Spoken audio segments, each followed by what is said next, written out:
Je, unadhani wewe ni genius zaidi ya Mungu? Sikiliza hili vizuri. Mungu, muumba wa mbingu na dunia, mwenye nguvu zote, aliye na akili zote, hata yeye hakufanya kazi peke yake. Mungu ana Roho Mtakatifu, ana Yesu, ana malaika, ana mitume, ana timu kamili. Yesu, mwana wa Mungu, aliyefanya miujiza, aliyefufua wafu, hata yeye alichagua mitume 12. Hakufanya kazi peke yake. Kwa nini wewe, mwanadamu wa kawaida, unafikiria unaweza kufanikiwa peke yako? Leo, katika Neno Kweli, nitakufunulia ukweli ambao utakubadilisha kabisa. Ukweli ambao Bill Gates, Mark Zuckerberg na watu wote waliofanikiwa duniani wanaujua. Ukweli ni huu: hazina kubwa kuliko zote ni watu. Karibu, na safari hii itafumbua macho yako. Unajua, kuna uongo mkubwa ambao tumekuwa tukiambiwa. Uongo ambao umeharibu ndoto za watu wengi. Uongo ambao umefanya vijana wengi washindwe. Uongo huu ni: usiwaamini watu, fanya kila kitu peke yako. Watu ni waongo, watu watakusaliti. Hii ni sumu. Hii ni propaganda ya shetani ili ukae peke yako, ushindwe na ufe maskini. Leo nitakuambia ukweli, ukweli ambao Biblia inaufundisha, ukweli ambao Mungu mwenyewe aliuanzisha kama mfano, ukweli ambao watu matajiri wa dunia wanaujua. Ukweli ni huu: hakuna mtu anayeweza kufanikiwa peke yake. Kutoka kuzaliwa mpaka kufa, unahitaji watu. Ukiamini au usiamini, ukweli ni ukweli. Mhubiri 4:9 na 10 inasema wazi, wawili ni bora kuliko mmoja, kwa sababu wana ujira mwema kwa juhudi zao. Kwa maana wakianguka mmoja, mwenzake atamuinua, lakini ole wake yeye aliye peke yake aangukaye, wala hana wa kumuinua. Sasa, hebu tuingie kwa kina. Sehemu ya kwanza: hata Mungu mwenyewe hafanyi kazi peke yake. Hebu tuanze na msingi wa yote: Mungu. Unajua jambo la kushangaza? Mungu, ingawa ni mwenye nguvu zote, ingawa anaweza kufanya kila kitu peke yake, hakufanya hivyo. Mungu ana timu yake. Moja, Mungu ni Trinity, timu ya 3. Mwanzo 26. Wakati Mungu alipomuumba mwanadamu, alisema nini? Mungu akasema, na tumfanye mwanadamu kwa mfano wetu. Angalia hiyo, tumfanye, sio nitamfanya. Wetu, sio wangu. Mungu ni mmoja, lakini yeye ni Trinity: Baba, Mwana na Roho Mtakatifu. Hata katika uwepo wake, Mungu ni team. 2, Mungu ana malaika. Biblia inazungumza kuhusu malaika. Hawa si wanadamu, ni viumbe ambao Mungu aliwaumba ili wamsaidie katika kazi yake. Zaburi 103:20-21 inasema, mbariki Bwana enyi malaika zake, ninyi wenye nguvu kuu, mfanyao amri yake. Mbariki Bwana majeshi yake yote. Mungu ana majeshi, yani army. Mungu ana timu kubwa ya malaika.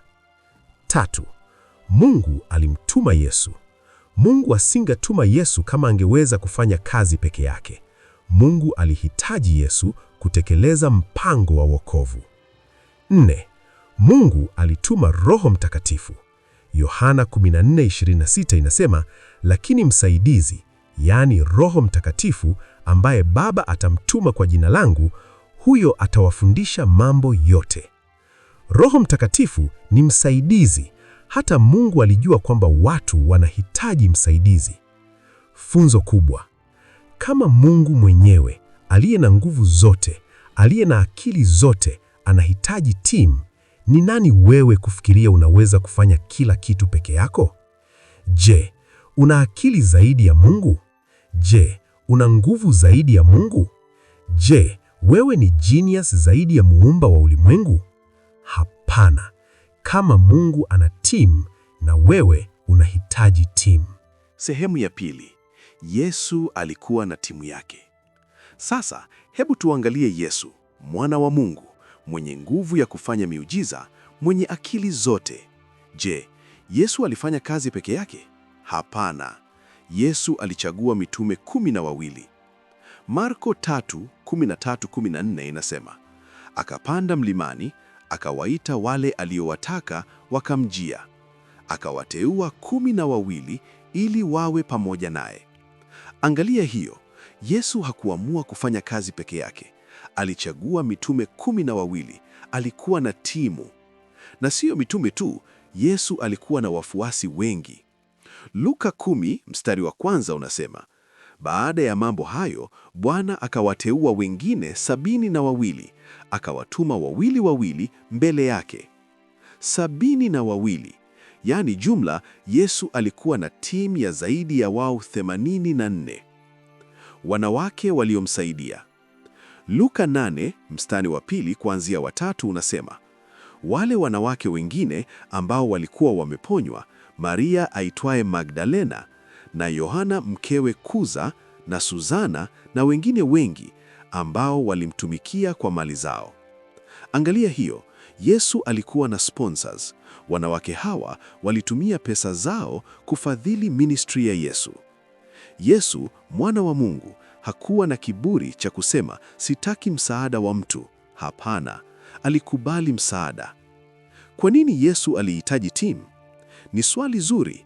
Yesu angeweza kufanya kazi yote peke yake. Angeweza kupona wagonjwa wote peke yake. Angeweza kuhubiri popote peke yake. Lakini hakufanya hivyo. Kwa nini? Kwanza, kwa sababu kazi ilikuwa kubwa. Mtu mmoja hawezi kufikia watu wote. Pili, kwa sababu alitaka kufundisha wafuasi wake. Kama angefanya kila kitu peke yake, wasingeelewa jinsi ya kufanya. Tatu, kwa sababu alijua kwamba baada ya kuondoka kwake, kazi itaendelea na watu wake. Na ukweli ni kwamba baada ya Yesu kuondoka, mitume wake walitengeneza kanisa ambalo liko mpaka leo. Yesu alifanikiwa kwa sababu alikuwa na timu. Mfano wa maisha halisi. Nikuambie hadithi ya kampuni kubwa, Microsoft. Bill Gates ndiye mwanzilishi, lakini je, unajua kwamba alikuwa na partner? Jina lake ni Paul Allen. Bill Gates na Paul Allen walianza Microsoft pamoja mwaka 1975. Walifanya kazi pamoja, walikuwa team. Leo Microsoft ni kampuni ya bilioni za dola, lakini ilitoka kwa watu wawili walio team up. Bill Gates mwenyewe alisema, kufanikiwa ni kazi ya timu, sio mtu mmoja. Kama Bill Gates, mmoja wa watu matajiri duniani, anakiri kwamba alihitaji timu, mbona wewe unafikiria unaweza kufanya peke yako? Sehemu ya 3. Asili ya maisha ni ushirikiano. Sasa, hebu tuangalie asili, nature. Hata katika ulimwengu wa asili, hakuna kitu kinachofanya kazi peke yake. Mwili wetu ni timu. Angalia mwili wako. Je, una kiungo kimoja tu? Hapana. Una moyo, mapafu, tumbo, kigo, ubongo, mikono, miguu, macho, masikio, kila kimoja kina kazi yake. 1 Korintho 12:14 inasema, kwa maana mwili si kiungo kimoja, bali ni viungo vingi. Kama mwili wote ungekuwa jicho, kusikia kungekuwa wapi? Lakini sasa viungo ni vingi na mwili ni mmoja. Kama kiungo kimoja kingekataa kufanya kazi, kwa mfano moyo, mwili wote ungekufa. Hii inatuonyesha nini? Ushirikiano ni lazima. Familia ni timu. Hebu tuangalie familia. Familia ni timu ndogo. Kuna baba, mama, watoto. Kila mtu ana jukumu lake. Familia inafanya kazi vizuri wakati kila mtu anafanya sehemu yake. Kama baba angeamua, mimi sitakuwa na familia, nitafanya kila kitu peke yangu, angekufa peke yake bila kuacha kitu. Dunia nzima ni timu. Hata katika uchumi wa dunia, hakuna taifa linalofanya kazi peke yake. Kenya inauza kahawa na chai kwa ulimwengu. Marekani inauza teknolojia. China inauza viwanda. Saudi Arabia inauza mafuta. Kila nchi inategemea nyingine. Hii ndiyo biashara ya kimataifa, teamwork. Funzo: Kutoka kwa mwili wako, hadi familia yako, hadi dunia nzima, kila kitu kinafanya kazi kwa ushirikiano. Hii ni sheria ya asili, ni mpango wa Mungu. Kama unapinga hii, unapinga nature yenyewe, unapinga Mungu. Sehemu ya 4: watu matajiri duniani walianza na timu. Sasa hebu tuangalie mafanikio ya kweli. Watu waliofanikiwa duniani, je, walifanya kazi peke yao? 1. Mark Zuckerberg, Facebook au Meta. Mark Zuckerberg ndiye uso wa Facebook. Lakini je, unajua kwamba alianza na timu? Mwaka 2004, Mark alikuwa student Harvard. Alikuwa na idea ya kufanya social network, lakini hakufanya peke yake. Alianza na Eduardo Saverin, alitoa pesa, Dustin Moskovitz, programmer, Chris Hughes, marketing. Wanne hawa waliunda Facebook pamoja, sio Mark peke yake. Leo Facebook au Meta ina watumiaji bilioni 3. Ni kampuni ya trilioni za dola, lakini ilianzishwa na team. 2. Steve Jobs, Apple. Steve Jobs ni legend, lakini je, alianza Apple peke yake? Hapana. Mwaka 1976, Steve Jobs alianza Apple na Steve Wozniak, engineer au genius wa electronics, Ronald Wayne, partner wa kwanza, alikuwa na 10% shares lakini aliuza mapema, biggest mistake. Steve Jobs alikuwa na vision, lakini Steve Wozniak alikuwa na skills za technical. Wawili hawa walihitajiana. Bila Wozniak, Jobs hangetengeneza kompyuta. Bila Jobs, Wozniak hangetengeneza biashara. Pamoja walifanikiwa. 2. Larry Page na Sergey Brin. Google, search engine kubwa duniani, ilizinduliwa na watu wawili, Larry Page na Sergey Brin. Walianza mwaka 1998 wakiwa students Stanford University. Walikuwa na team tangu mwanzo. Leo Google ni sehemu ya Alphabet Inc., kampuni ya trilioni za dola. Bila teamwork, Google isingekuwepo. Hakuna mtu mmoja aliyefanikiwa peke yake. Kila bilionea, kila tajiri, kila mtu maarufu, wote walikuwa na team. Kama unataka kufanikiwa, siri ni team. Sehemu ya 5: unahitaji watu katika kila hatua ya maisha. Sasa ni kuonyeshe kwa maisha halisi. Kutoka kuzaliwa hadi kufa, unahitaji watu. 1. Kuzaliwa. Unapozaliwa, unategemea nani? Mama na baba. Hata ukizaliwa hospitalini, unahitaji daktari, nurse, familia, babu, nyanya, shangazi, mjomba. Zaburi 139 mstari wa 13 inasema, kwa maana wewe uliumba matumbo yangu, uliniumba tumboni mwa mama yangu. Mungu alikuumba, lakini mama alikubeba, baba alikutunza. Unahitaji watu. 2. Harusi. Unapooa au kuolewa, unahitaji mchumba wako, familia, marafiki, mchungaji au sheikh, wasaidizi. Mwanzo 2:18, Mungu alisema, si vema mtu awe peke yake, nitamfanyia msaidizi. Mungu mwenyewe alisema, si vema mtu awepo peke yake. Kama unasema sitaki mtu, unampinga Mungu. 3. Mazishi. Hata ukifa, hatimaye siku ya mwisho unahitaji watu. Nani atakuzika? Nani watakuomboleza? Nani watakukumbuka? Kama ulikuwa peke yako maishani, utazikwa kama mbwa. Sio kukudharau, ni ukweli. Funzo kubwa: kutoka kuzaliwa hadi kufa, unahitaji watu. Huu ni ukweli wa maisha. Sehemu ya 6: siamini mtu, uongo mkubwa. Sasa hebu tuangalie uongo ambao umefanya watu wengi washindwe. Unaswali, siamini mtu. Unasema, watu ni waongo, watu watanisaliti, nitafanya kila kitu peke yangu. Huu ni uongo wa shetani. Kutokuamini ni kutokuwa na hekima. Mithali 3 mstari wa 5 inasema, mtegemee Bwana kwa moyo wako wote, wala usitegemee akili yako mwenyewe. Kama Mungu anasema usitegemee akili yako mwenyewe, inamaanisha nini? Inamaanisha unahitaji hekima ya watu wengine, sababu Mungu anatumia watu kukusaidia. Kuamini sio ujinga, ni hekima. Sio kwamba uamini kila mtu blindly, hapana, lakini chagua vizuri watu wa kuamini na uwaaminike.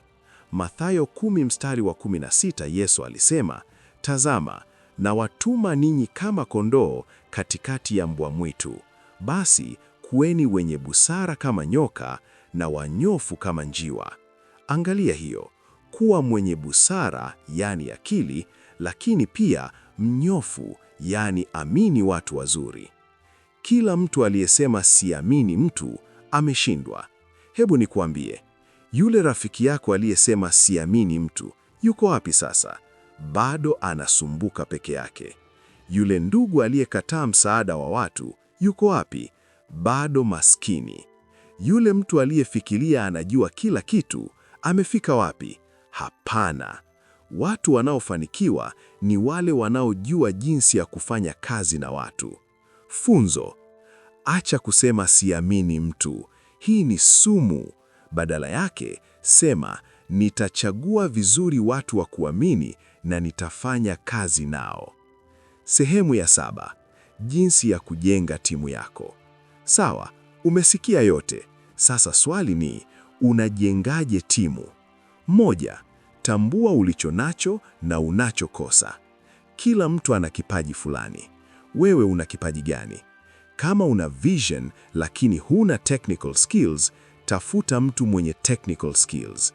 Kama una skills lakini huna pesa, tafuta investor, yani mwekezaji. Warumi 12:4-6 inasema, "Kwa maana kama tulivyo na viungo vingi katika mwili mmoja, hivyo sisi wengi ni mwili mmoja katika Kristo, tukiwa na vipawa tofauti." Kila mtu ana kipawa chake. Chagua watu wenye maadili. Sio kila mtu. Chagua watu waaminifu, wenye bidii, wenye vision kama yako, wenye maadili mazuri. Mithali 13:20 inasema, "Atembeaye na wenye hekima atakuwa na hekima, bali rafiki wa pumbavu ataumia." Vaeni vision yako. Watu hawatakufuata kama hawajui unakwenda wapi. Eleza vision yako. Waonyeshe wanaweza kufaidika vipi. Wawe part ya kitu kikubwa. Watendee vizuri watu wako. Yohana 13:34, Yesu alisema, "Amri mpya nawapa, mpendane kama mimi nilivyowapenda ninyi." Usiwaexploit watu wako. Wasikilize, waheshimu, walipe vizuri kama ni kazi, washukuru. Kuwa mwaminifu pia. Unataka watu wa kuamini, kuwa mwenye kuaminika. Kama unasema utafanya kitu, fanya. Kama unaahidi malipo, lipa. Kama unasema tutafanikiwa pamoja, hakikisha mnafanikiwa. Luka 16:10 inasema, "Aliye mwaminifu katika kidogo ni mwaminifu pia katika kingi." Kuwa ready kushare mafanikio. Team haifanyi kazi kama watu wanajua wewe ndio utakayepata yote. Share profits, share credit, share success. Matendo 2:44-45 inasema, "Wale wote walioamini walikuwa pamoja, nao walikuwa na vitu vyote kwa pamoja. Wakauza mali zao na vitu vyao, wakavigawa kwa wote." Omba Mungu akupe watu sahihi. Hatimaye, omba. Mungu ndiye anayejua watu sahihi kwa timu yako. Mathayo 9:38 inasema, "Ombeni basi Bwana wa mavuno awatume wafanyakazi katika mavuno yake." Hitimisho. Ndugu zangu, tumefika mwisho wa safari hii muhimu. Hebu tukumbuke yale tuliyojifunza. Mungu mwenyewe ana timu: Trinity, malaika, Yesu, Roho Mtakatifu. Yesu alikuwa na mitume 12 na wafuasi wengi. Asili ya maisha, mwili wako, familia, dunia, yote ni teamwork. Watu matajiri, Bill Gates, Mark Zuckerberg na Elon Musk, wote walianza na teams. Katika kila hatua ya maisha, kuzaliwa, shule, kazi, harusi, ugonjwa, mazishi, unahitaji watu. Mwanzo 4:9 kuanzia 10 tunasoma tena, wawili ni bora kuliko mmoja, wakianguka mmoja, mwenzake atamuinua, lakini ole wake yeye aliye peke yake aangukaye. Swali ni, wewe ni nani? Je, wewe ni yule anayefikiria anajua zaidi ya Mungu? Je, wewe ni genius zaidi ya Bill Gates, Mark Zuckerberg na Elon Musk? Je, wewe unaweza kupinga sheria ya asili? Hapana. Kama wao wote walihitaji teams, wewe pia unahitaji team. Challenge yako leo. Kuanzia leo, acha kusema siamini mtu. Hii ni sumu. Tafuta watu wazuri, chagua vizuri. Jenga timu yako, fanya kazi pamoja. Shiriki mafanikio, usikuwe mchoyo. Omba Mungu akupe watu sahihi. Hazina kubwa kuliko zote duniani si dhahabu, si fedha, ni watu. Asanteni sana kwa kunisikiliza. Nawatakia mafanikio katika kujenga timu zenu. Kumbukeni, umoja ni nguvu.